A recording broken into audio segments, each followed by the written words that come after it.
go. And I'm going to pop Anel in the spotlight.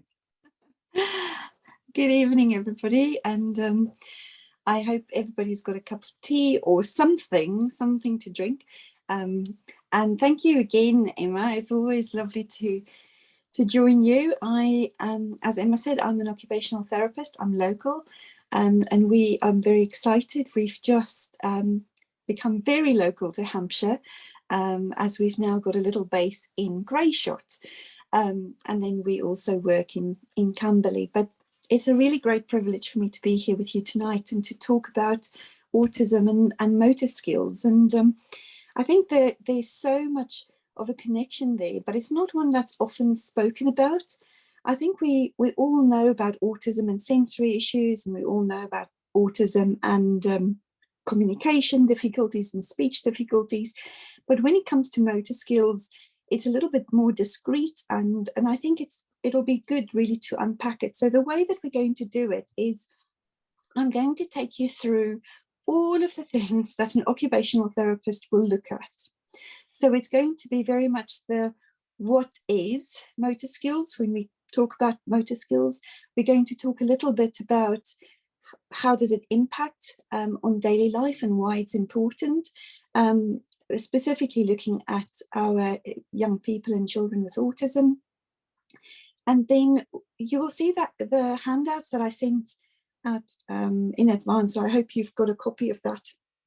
There are some ideas right at the end that I've added in that really is just the gateway. I think they are very sound websites where you can just type in one of the words if you want to find out more about a specific motor skill, and it will come up with really, really good activities, because motor skills is quite a big topic, and there will be time when we have questions. Afterwards, I will answer as many and as thorough as I can, and giving ideas and tips specifically to what you ask. But in general, I've been looking at these websites. I use them clinically very, very often. It's these websites of because you can go, it's a bit of a warren kind of rabbit warren if you go into the internet and you want to find something that will actually help. And these websites do exactly that. So if we go to the first slide, we're just going to jump in, and I'm going to try and make this kind of brief, but also structured. So because I do want to kind of leave a lot of time for questions afterwards. So the way that I'm structuring this is using what we call the kind of a pyramid. Some people call it the pyramid of learning. It's all of the skills that we need from a sensory and motor perspective to actually help us learn, help us brush our teeth, help us make friends, play games, read, write, all of these activities kind of right at the top of the apex. You can see right at the top of the of this triangle. But if we go right down at the bottom, there's all the different senses. And on a previous talk, and I can't remember if we recorded that, Emma, but we've had a chat about sensory and the sensory systems already. So tonight we're really going to start off looking at sensory motor development, perceptual motor development, and how it impacts on cognition and everyday to cope with all the daily demands. Hi, now. Sorry to hi. interrupt. Yeah, we do have the recording. I will try and dig out the link again and send it put it on my Facebook page tomorrow. Oh, that's fab. That's great. On the sensory. Thank you. That'll be really helpful. So if we go to the next slide, so this is just something, you've got it in your handouts. It's something to just refer to. It's just the structure of what we're going to talk. But what happens with motor development? Because it is something that every child goes through. It's something that we are born with, and there's a specific sequence to it. And I think it's really important to just stand still with this for a little bit. So I was already saying, all of our senses, they form the basis. So, and we are born with those senses. A lot of those senses develop even before a baby is born. So within the womb, a lot of the sensory systems are already formed. So when a baby is born, their hearing is perfect, their tactile system is developed, their movement system is pretty well developed, as well as their sense of body awareness, their sense of smell. All of those sensory systems are brilliant. But we know when a baby is born, they're quite floppy. We have to always kind of secure their heads, because from a motor perspective, they just starting their journey. And how does that journey start? Now, there's several things that happens fairly pretty much overlapping with each other. If we look at the person, and that's the same with us, if we are curious about the world, we have a certain sense of intrinsic motivation. We want to find out, we want to explore. That's a human, intrinsically, something that's a driver for us. We want to explore our environment. We want to find out, we want to see, we want to hear. And we are born with a set of reflexes, and there's loads. And some people get quite hung up about reflex integration. So I'm not going to spend too much time, but basically reflexes are automatic movements that we are born with, and they are there for our protection, and they are there to help us explore. So something like a Moro reflex, which is the startle reflex. So if something scary happens, basically everything kind of retracts, and the baby kind of, their arms go up and their eyes go wider, because they're ready to kind of think, here's a threat happening, where do I go? I want to get away from it. But then you also have reflexes such as the it's called in short the ATNR, asymmetrical tonic neck reflex. Don't worry about the words. This was me going back to my anatomy and physiology days. But basically that is our reach reflex. So what happens is when a baby turns their head to the side that they turn their head, this arm will extend and the other arm will flex. So this is the pattern. So think of Usain Bolt. He's a very good ATNR kind of he was always doing the kind of Usain Bolt. And that is an ATNR. And what it does is it helps babies to extend their arm out so that they can start reaching for objects that are maybe just outside of where they can reach. And these reflexes, they all integrate, and the way that they integrate is our movement, our voluntary movement systems take over, and they develop cognitively, so they begin to think, and they begin to use their thinking to guide their movement. So these reflexes are no longer necessary. So they start to we see them start to disappear at different times for different reflexes. So 3 months, 6 months, 9 months, 12 months, and some of them around 18 months. So the reflexes never go away, but they just get what we call inhibited, because all the other cognitive and other motor functions take over. And we can come back to reflexes if people have questions about it, but that's all I'm going to say about it at this stage. Because the other things that are really important with babies' development, oh, sorry, if we can go back, Emma, sorry, this is a long slide. This is going to go quick.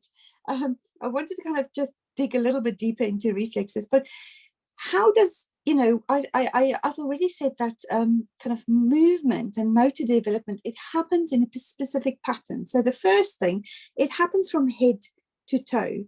So our heads are the first to kind of become, have control, so they can voluntarily move. So we know that babies kind of develop head control first, and then it's their trunk, and then it's their feet that start. So development starts from head down to your toe, and it also starts from the middle, proximal, out to distal.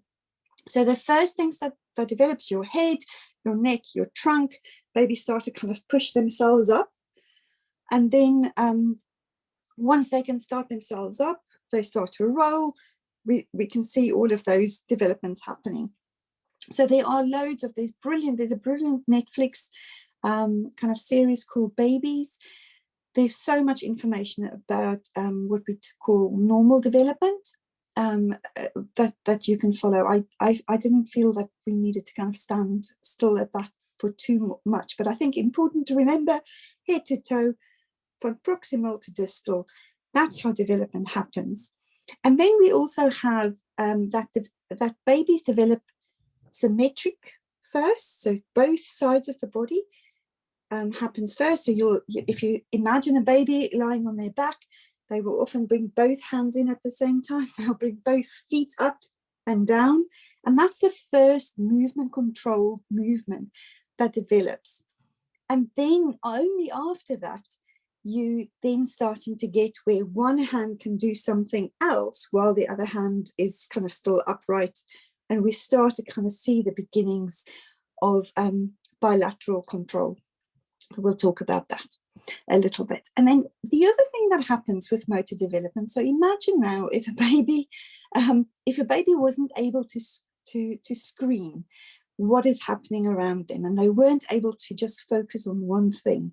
We do have some of our kids with autism that is very, very difficult skill for them, and that goes into school, is where they really, really struggle to filter out all the information around them. So they are distracted by everything around them, and they will be looking, and they never get a time really to kind of focus and dive deep and just sit with an activity to really master it. So you get a lot of fleeting movements, and that can affect motor skill development. So there's a little bit of a difference. There's motor development, which is something that just happens typically, unless there's a medical difficulty for children or neurological difficulty, but motor development just happens. It sometimes happens a bit faster, a bit slower for some children.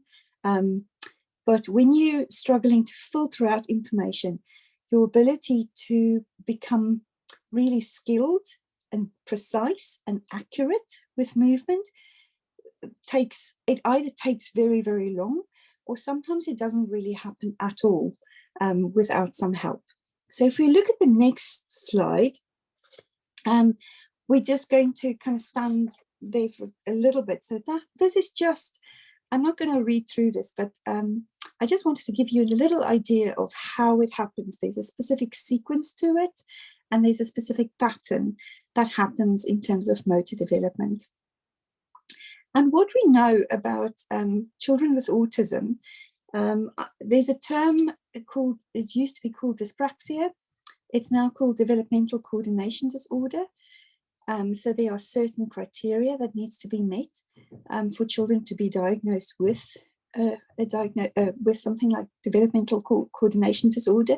And it just means that their motor development is significantly delayed, and it's delayed to such an extent that it stops them from functioning. So in other words, doing what they need to do at their age, and also that it's been there from they were very young. So it's not something that happens later, suddenly one day they can jump and the next day they can't. It's something that's always been present. And there is a big, big overlap. And I think this is something that Amanda Kirby, she's a researcher, used to be a GP and then became an amazing researcher, and she's now a professor, I think. She was one of the first who really talked about neurodiversity and the overlap between different conditions. And we know that with autism and motor skill difficulties, there's about 75% overlap. So if your child or young person have a diagnosis, been diagnosed with autism, there's a 75% chance that they will have some difficulties with motor skills. And we're going to look at what are these motor skills next. So if we go to the next slide, we're going to dive deep into these. And I hope this is helpful, just to go through what are these terms, because they, even as OTs, we try not to use kind of fancy words and silly words, but sometimes these words are being bantered around. And I just wanted to kind of for us to stand, just to kind of pause a little bit and think about, what is this? Why is it important? So postural control, you can see this is a gorgeous picture of a little girl with brilliant, what we will call an extension pattern. In other words, if we look at all of her muscles, she's got really, really strong muscles in her extension. So all the muscles kind of in her back and the back of her legs and top of her arms, and her head control is gorgeous, beautiful, and she can sustain that movement because she has good postural control. So we talk about postural control, proximal control, core stability. All of those are often interlinked. And what we need for these, for postural control to be good, is we need our muscles to be strong. We need our joints to be stable. We also need from a sensory perspective, we need our proprioceptive system to be intact. In other words, we need to know where we are in space. And this is the overlap that we see quite a lot with young people and children who are autistic, is that postural control is the first thing that is very, very weak. We often see weak muscles, we see weak trunk muscles, we see weak hand muscles, and that really leads to fatigue in the first instance. You know, it's really hard if you think about I don't know, some of you may be lying down in bed or lying kind of on the sofa. I'm sitting up, but I am resting my arm on the desk because my postural control isn't very good.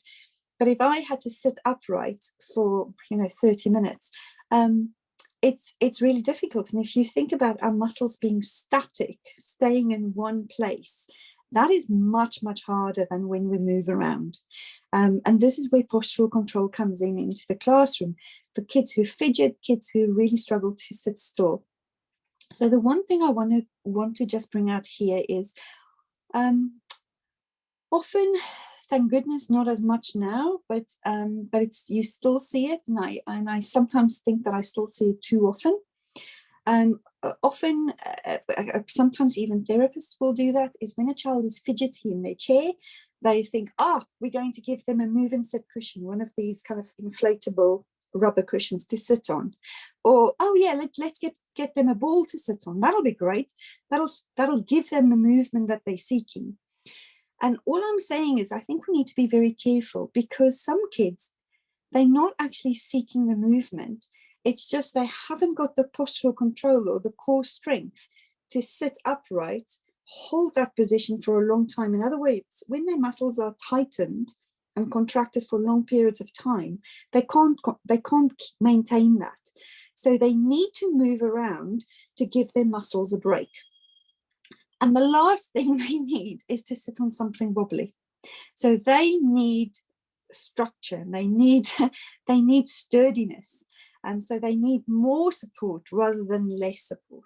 So I'll just put that out there because, as I say, that's where it's quite good if you have access to an occupational therapist, because they can usually kind of distinguish, is this child seeking movement, or is this a postural control difficulties and we actually need to give them more support? And the support isn't usually, I very rarely will say that a child needs a fancy £2,000 chair to go into a mainstream setting, or even in a lot of specialist setting. A good old-fashioned chair with armrests and a good back support, that's brilliant. And then you need to look at the science department as well and make sure that they don't sit on stools, but that the stools have a back support and maybe an armrest as well. So it's a normal office chair that just provides them with that stability. And that is postural control. So and postural control is the key thing. That's the first thing usually that when I work with a child individually, it's the first thing that I will try and strengthen and address, because it is really underpinning everything. If you can't have that core strength, you're going to struggle to balance, you're going to struggle to lift one leg off from the floor, you're going to struggle to run, you're going to struggle to sit down, you're going to struggle with PE, you're going to struggle to kind of move off center. We've got hand strength, handwriting, all of those things are all underpinned by good postural control. So that's postural control in a nutshell. The next big motor function that we're going to look at is bilateral coordination. So if we move on to the next slide. So bilateral coordination, it develops very early. So it develops within the first year by about 12 months. Kids are pretty good with bilateral coordination. And as I said, it starts off with symmetrical, and then it starts off with asymmetrical movements. That's the second one. And then the third one is what we call dissociated movements. And what that means is when you see a young toddler, and sometimes they may be, what can they be doing? Oh, cutting. Cutting is brilliant.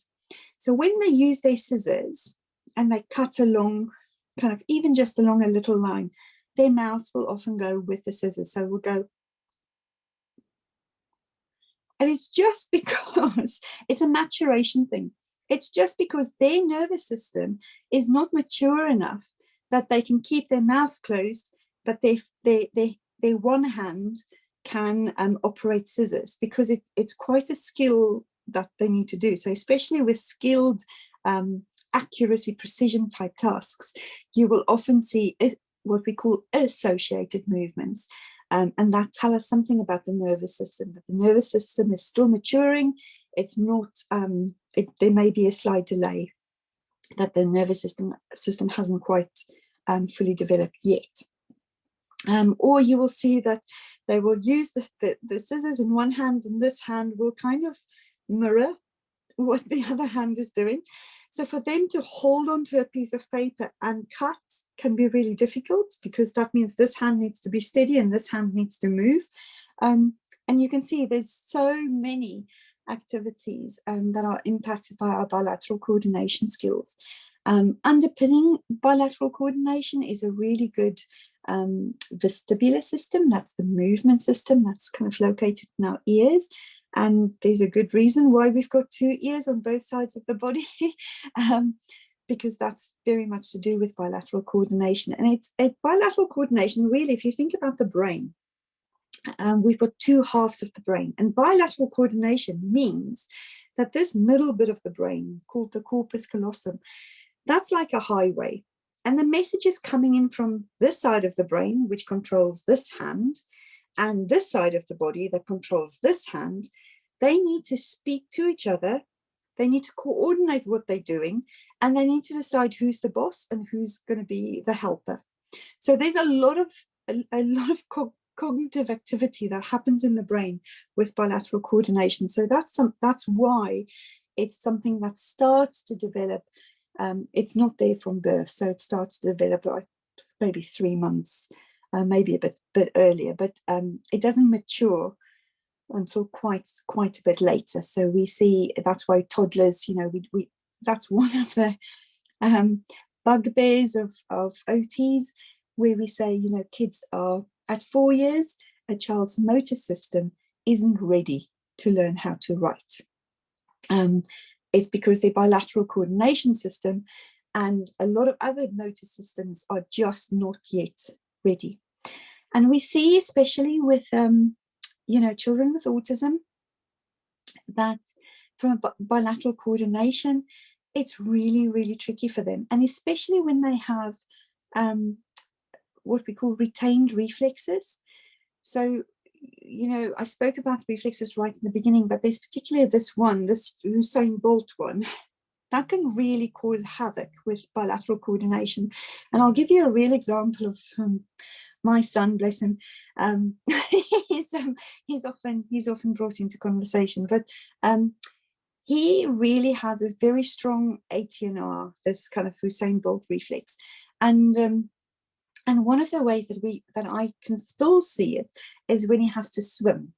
So for him to kind of keep his legs outstretched and straight, and for his arms to kind of work up on the opposite sides, so there's synchronicity that needs to happen. So all 4 limbs need to work together, but they're all doing something different.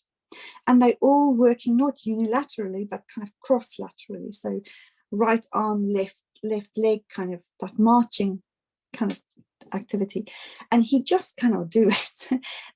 He does go, he can float, he can kind of keep himself safe in a pool, but swimming has never been a thing for him. because it's something that he has just never mastered. That ability to synchronize all 4 limbs at the same time when you're doing a complex motor sequencing activity.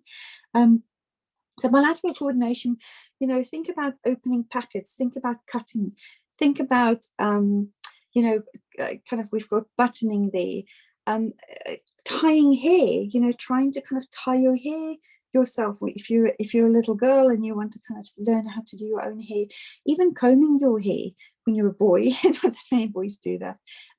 But so much of what we do in life requires bilateral coordination, and it requires precision with our hands. So our hands do a lot of bilateral coordination.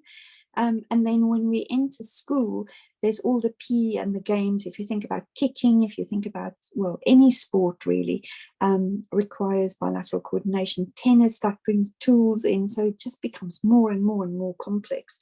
So if you haven't got the basics, all of these more complex things are going to be hard. And the problem is they don't just affect your motor skills. They affect your ability to be friends. They affect your ability to fit in. They affect your ability to just, get by and do everyday tasks. So that is our kind of bilateral coordination skills. If we go to the next slide, I'm going to run through all of this. I hope that's okay. I hope people are kind of drinking coffees, and please stretch and kind of move around if you need to, this is going to be recorded, so you can always zoom back and come back to something that you've missed. Next, I just want to stand still with motor planning. So we've got postural control, we've got bilateral coordination. Motor planning is a very high level motor skill, so it develops a little bit later, and it's a combination of our cognitive, so our thinking part of our brain, that works together with our motor system, and it decides really. So it's got a few things that it does. So in motor planning, first of all, you have to have the idea. What am I going to do? So you've got to have that plan in your head. And then part of motor planning is you've got to be able to organize this plan, logically sequence this plan. And then you can start to kind of try out this plan. So if we think about the picture here, so this is an obstacle course. This is a very, very typical, you'll see this loads when some of your children do work with OTs. Obstacle courses are absolute go-to activity because you can make it harder, you can make it easier very quickly for young people. So this little boy, if we just take him, he had to, if he was the planner, he had to think about what is he going to do, what is he going to need to do it, which order is he going to put the tunnel, the bumpy slides, and then the cones at the end. What order is that going to be in? Then he has to think, what are we going to do? Are we going to kind of crawl through the tunnel? Are we going to run around the tunnel? What's going to happen? So actual motor action. So there's a lot of thinking that happens. And then there's obviously the sequence. Can you maintain the sequence to do motor planning? And for a lot of our kids, that is extremely difficult. And motor planning, we see that, again, it's part of the executive functioning kind of umbrella. If we think about handwriting, and when children start to construct sentences, when they start to construct words, sometimes it's a motor planning difficulty. That they really struggle for the message from their brain to come to their hand, and for their hand to do what their brain wants it to do. Sometimes there's a bit of a miscommunication, and that can be frustrating for children, especially when they've got the idea, especially when they've got the sequence. They know how to do it, but my goodness, their hands and their head just do not want to talk to each other, and then then the end product is not satisfactory, and that can be very, very frustrating. And we see that a lot. And if your child can't help, if they can't work it out themselves, they can't work out where's the problem, what do I need to adjust, if they can't rely on their body's feedback system, or they can't predict where do my body needs to be for me to catch this ball? What do I need to do differently so that next time I can catch this ball?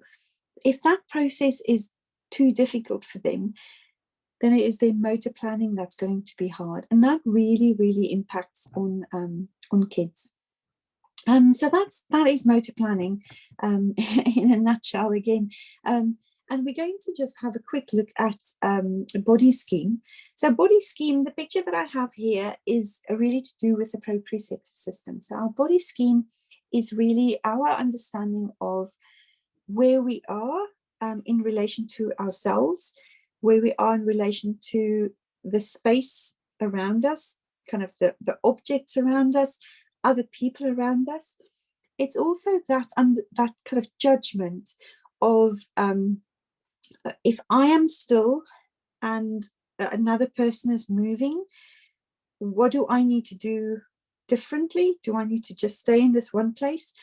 What happens when I am moving and the other person is moving and we're playing a ball? So if we think about football, that's all body schemes, so spatial awareness. And that's why it's very much linked in with motor planning, because if our body scheme is not accurate, if we don't have a accurate feedback from our body about where we are in space, or where the distance away we are from other people, or how much force we need to use when we handle tools, then it's going to go wrong and we're going to be clumsy, we're going to break things, we're going to spill things. The end product is just not going to work out. And again, that is very, very frustrating. And I think at this point, I just want to touch on joint hypermobility. Joint hypermobility and autism is increasingly being linked, and it's not a feature as such. I can't go that far to say that all children, young people who are autistic have hypermobile joints, but we know that a lot of children and babies who are born premature, babies who have had traumatic births, that they, with joint hypermobility is a feature. And what that means is that their joints are more bendy, basically. The problem with that is that the muscles that are supposed to support these joints are not able to do their job.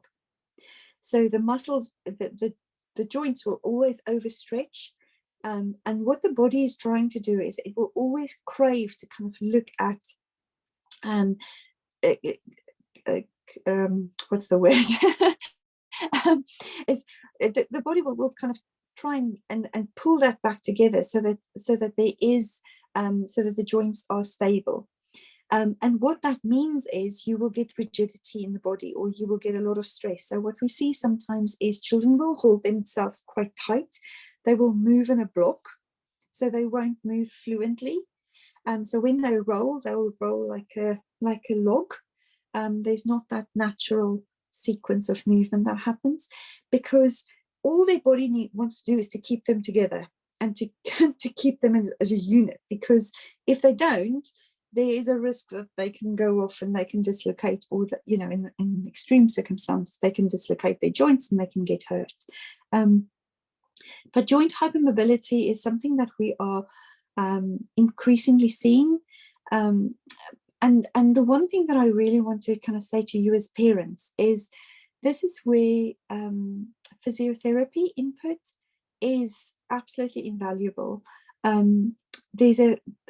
We know, and I work with a lot of physios, but we know that there's a very specific way.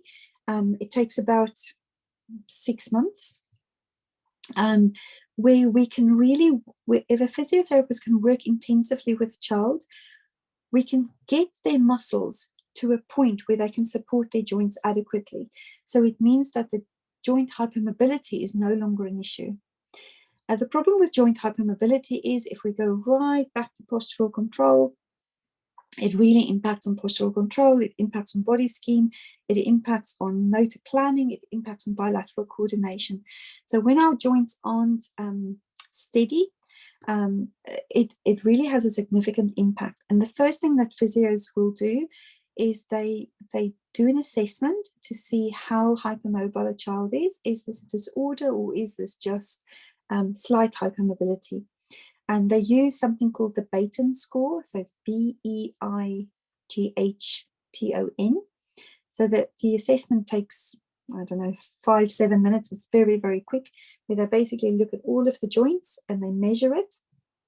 And then they come up with a score which will indicate how hypermobile the child's body is. And in terms of therapy, what they do is, in the first instance, they make sure that the alignment of the body is right, because that's the other risk with hypermobility, especially in teenagers, and more especially so in boys who have a quite quick growth spurt, is if we don't keep checking their spine, and if they are hypermobile, one side of the muscles could pull too strong, and that could then lead to kind of disfigured spine, so curvatures in the spine, that can have a real impact long term on young people. So joint hypermobility is the one thing that I would say, don't ignore it. Don't think it's just a little thing. Don't think kids will grow out of it. They don't. They really need very specific approach to strengthen those muscles, and that's all you can do to it, because you are born with joint hypermobility. It's not something that you can that will go away, but the key is that you really strengthen the muscles around it. And that's easier said than done, because you've got to strengthen with precision, and that's why a physiotherapist is really, really helpful, or a very good PE coach, or gym people who have personal trainers, someone who understands the body and who has a really, really good understanding of muscles, the individual muscles in the body, because you've got to be very precise in strengthening. So that's my little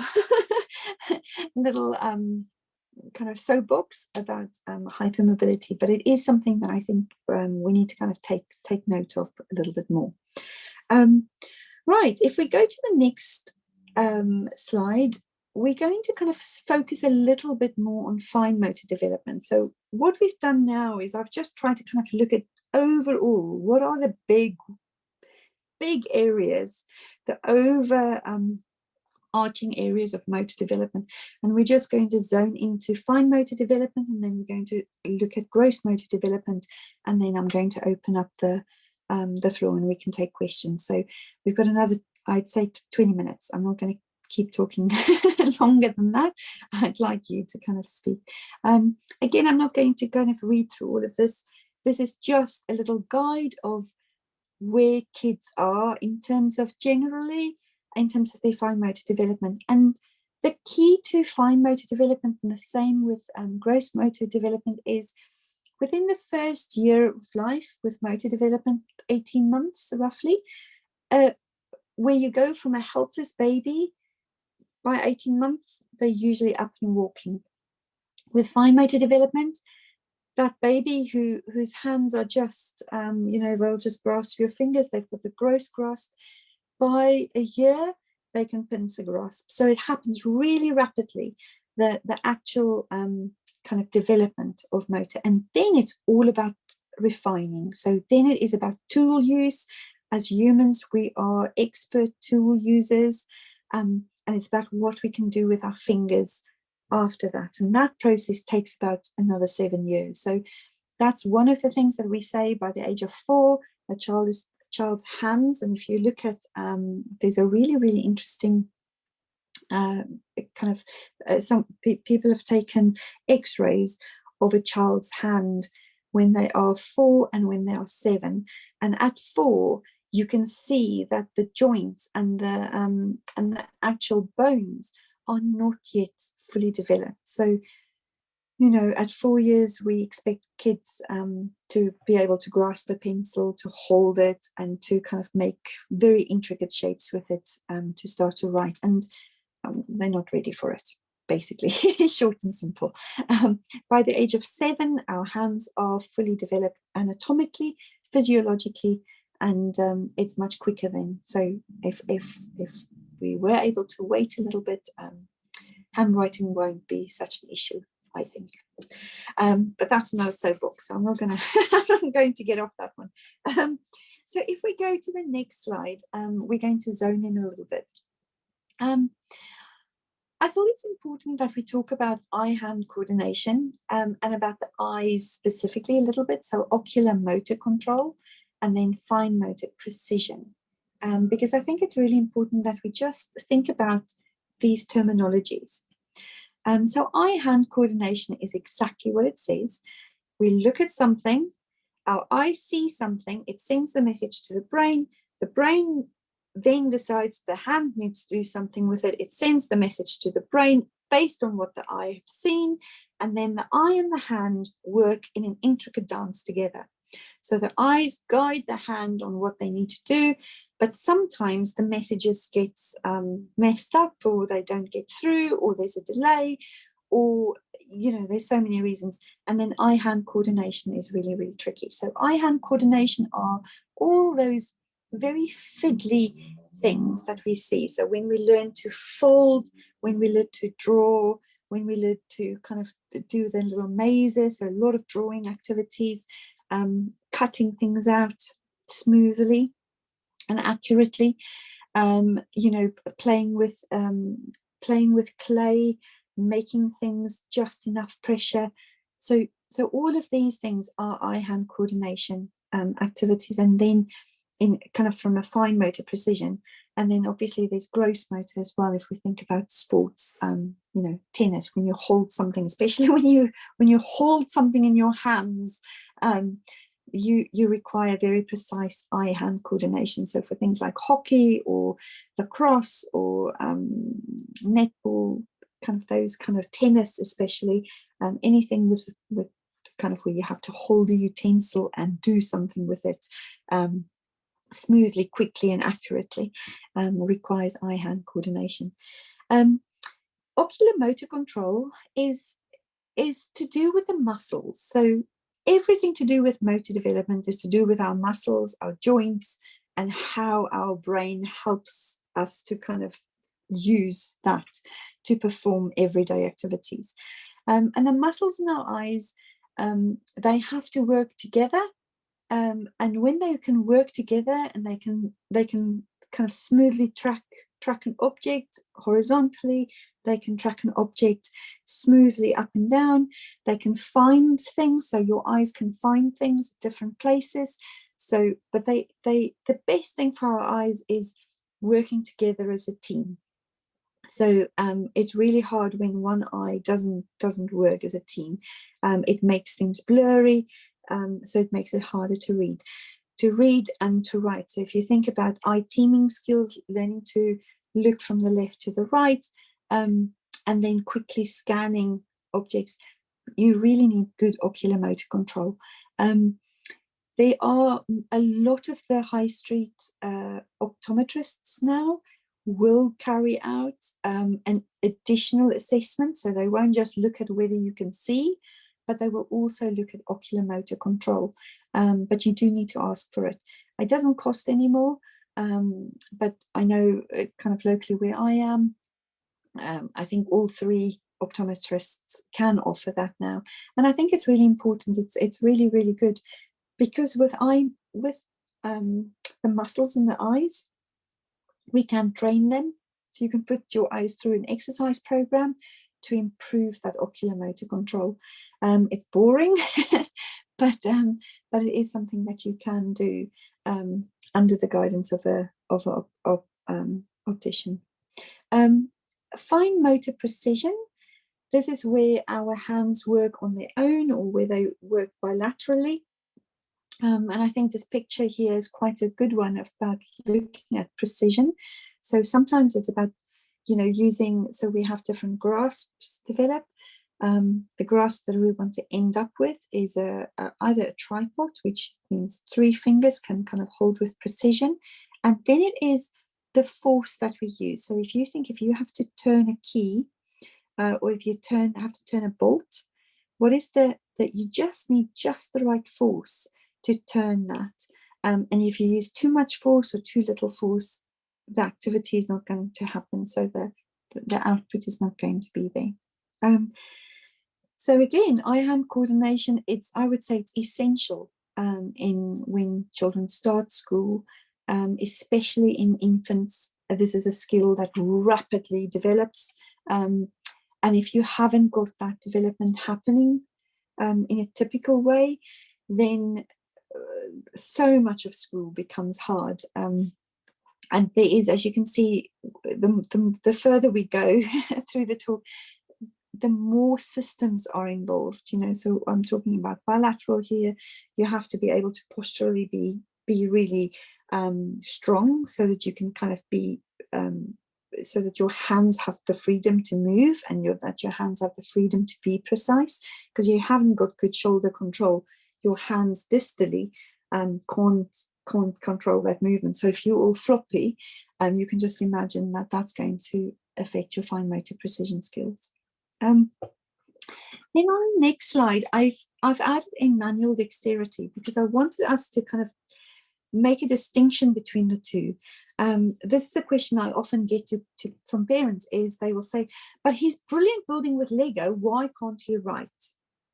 And the reason is because his manual dexterity skills are very good, but his fine motor precision skills are less good. So all the bits that we've talked about just before, those are the areas that are difficult: the smooth movements, the working together, the precision, the accuracy, the feedback that you rely on. Manual dexterity is basically you reach for something, your hand can pick it up, and your hand can place it, and your hand can let go.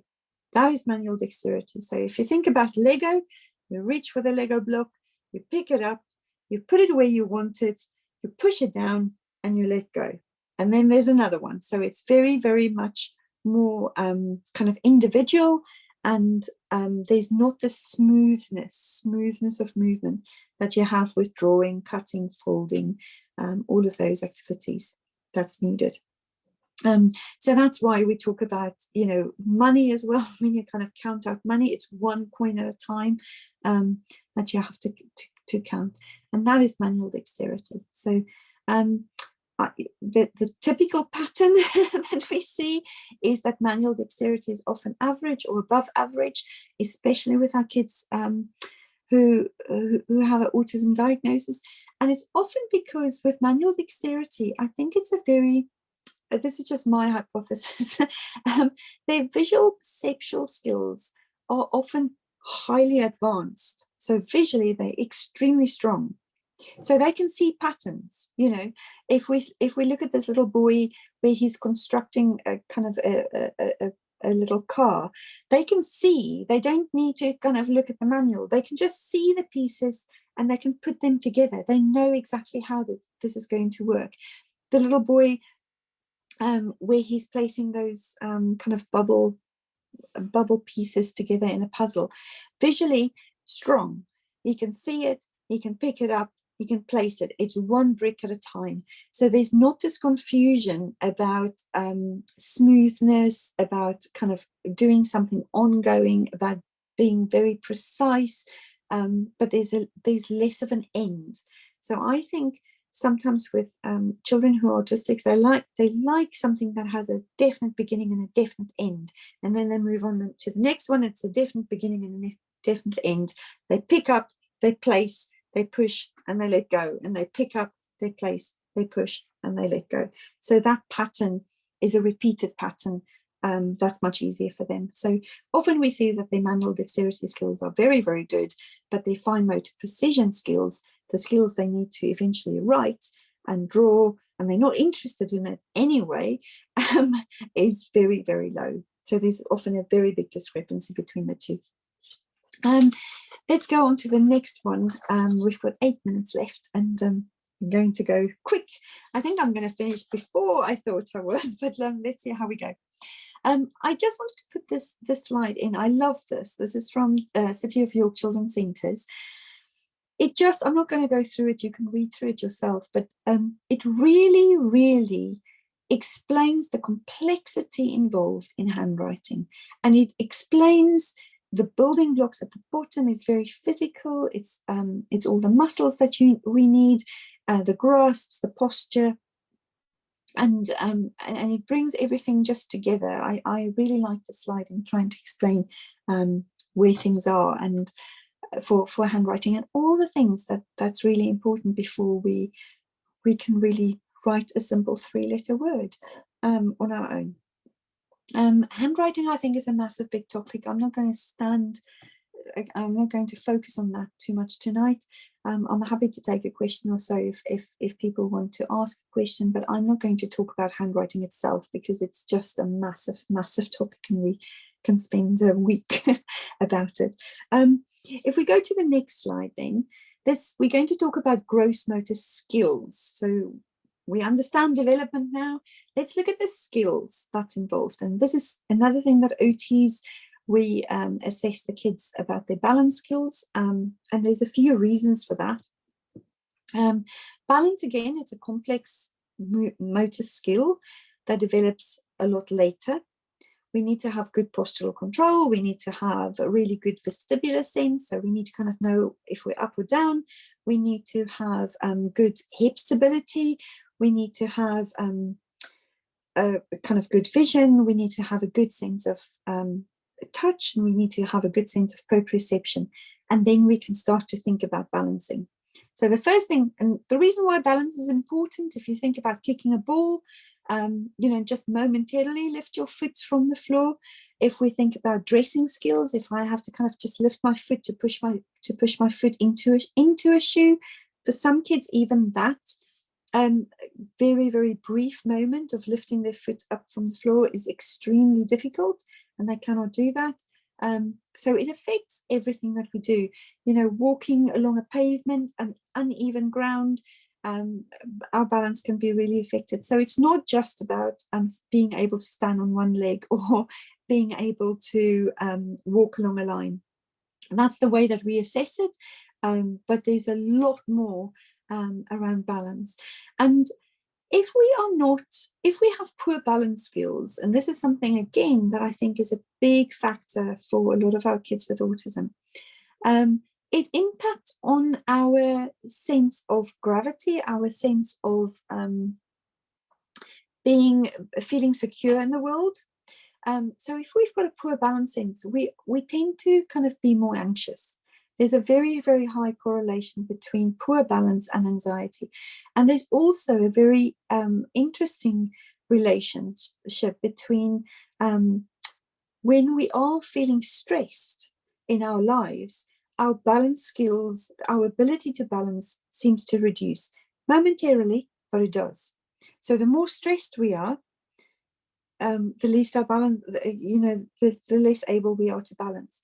And that just has then another effect, that we feel more insecure, and that can just have kind of a spiraling impact. So it's just something interesting about balance. I think balance is quite an underrated motor skill, because I think it does affect social, emotional aspects of who we are quite a lot. What I will say about balance as well is there's a distinction between static balance and dynamic balance. These kids walking along kind of a beam, that's dynamic balance. That's the ability for us to kind of move and rebalance. Whereas static balance is literally just standing still, lifting our foot so we can kind of put our shoes on, or we lift our foot to put a sock on, or lift our foot to kind of step into trousers. That's static balance. So I just wanted to make that distinction. So that's balance in a nutshell. On the next slide, we've only got 2 more to consider, and then we can either take a 5-minute break and then come back for questions. Agility and endurance. So these are really at the end. Agility and endurance really develops quite late. Yes, we have super kids who at the age of 2 are super football players, or they are extremely agile gymnasts, but you have to have all of the bits that I've spoken about already. You have to have a really good foundation of all of those skills before agility really comes into play. So agility is that ability to move with precision, with speed. You can change direction very quickly. You can do things very quickly and very accurately. I wanted to bring in endurance as well. Just again, I know we've spoken about it already, but if you have got poor postural control, if you've got weak muscles, if you've got joint hypermobility, all of those things will impact on your ability, on your endurance. And we know with endurance, it affects not just our physical energy levels, but it very much impacts on our mental endurance and our mental capacity, in the sense that how much can we cope with mentally, emotionally, socially. We know that we are tired. When we are tired, when we are just less able to cope with life as a whole. So that is agility.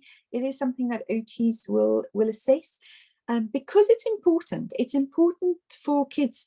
If the more agile they are, we know, especially in primary school, junior age, especially with the boys, but also with the girls, when they start to do playground games, if you're not agile, if you're more clumsy, you can't join in. So even if you want to, or even if you struggle to know how to, if you're agile, you can follow, and I think agility is something that's underrated, in terms of social connections and play skills, development of play, development of social friendships in the playground. And so it's not something, although it's a small kind of one of the last skills, I think it's something that we don't always consider. And we know what it feels like. I don't know if I wasn't very agile at all. I couldn't even do a forward roll in gymnastics. And I remember the embarrassment, that I had, that I felt, that I just couldn't do it. I didn't know how to put my hands where my head needed to be and how to do this movement. And, agility-wise with netball teams and things like that and running. And I always kind of felt a little bit, sad, because I just felt I wasn't as good as, and sometimes that did have an impact socially. So it's just something to note, that I think if you can promote agility in kids, build on all the other things, but don't forget about agility, is actually what I want to say. Is don't stop. Keep going with agility if that is a problem for your child, and especially if they are socially motivated. They want to join in. They may not know how to do it, but if they want to join in, agility could be a key to help them to facilitate that. And then finally we come to ball skills, and ball skills is, again, it's something that OTs we will assess, and just like agility, it's very much a social aspect to it. It's very much an emotional aspect to it. It's got a relational aspect to it, where you have to, if you are thinking of ball skills, I think ball skills is essential when we're trying to choose sports for our children, especially when they have autism. Football, team sports may not be the thing for them, but when you can choose a ball skills like tennis, where there's one person that they need to kind of keep track of, that could be amazing. Something like playing squash could be even better, because they don't need to make eye contact. They just literally focus on the ball. It's fast, so you've got to be very agile. But cricket's the same in a way, because you've only got to focus on the bowler and the batter. So they are, and what I want to say with that is there are team sports as well, but we sometimes need to kind of just stop and analyze, what is this sport? What is it doing, and how can my child join into it? So ball skills, again, it's a complicated, it's a very complex motor action and motor skill.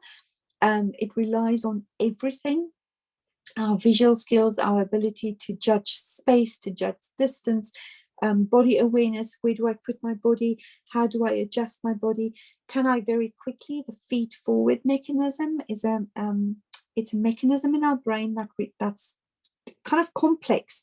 So what happens is you see the message go really quickly to your brain makes a decision to adjust the body, but it happens in split seconds. And that's the kind of feed forward that happens. So you are judging, you're prejudging, how is this movement going to, where's this ball going to go, and you adjust for that forward.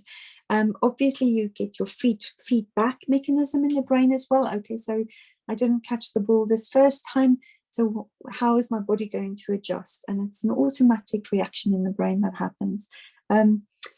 But yes, ball skills is complex. It's hard for kids with autism. I'd say it's really, really difficult, but we can teach it. It's a skill, so we can teach it. We can teach aspects of it at least. They may not be a Beckham ever, but they can be a decent catcher, thrower, kicker. And that will enable, again, especially in juniors, especially in kind of reception infants as well, but even going up to secondary school, and then eventually when they're older. I think the other thing that I just want to say to finish, and then we're going to open the floor, is physical activity. We know, I'm not going to kind of go into it too much, and kind of, but our children who are autistic, and especially when there's an overlap with developmental coordination disorder, where they are clumsy and they are and they really struggle. They really struggle with their motor planning. They struggle too with their motor coordination skills. They will shy away from physical activities, but we know the science. We know everybody tells us it is good to be active, and it is great if you can find something that you enjoy and you can be active doing that. And that is my end message on Motorskills. So I don't know, Emma, if you want to come back in and take the spotlight. Thank you. Bear with me. I'm just trying to work out how to take the spotlight off you. Oh, I'm so sorry. No. Let me find you. I think I might have done it. I'm going to stop recording. Stop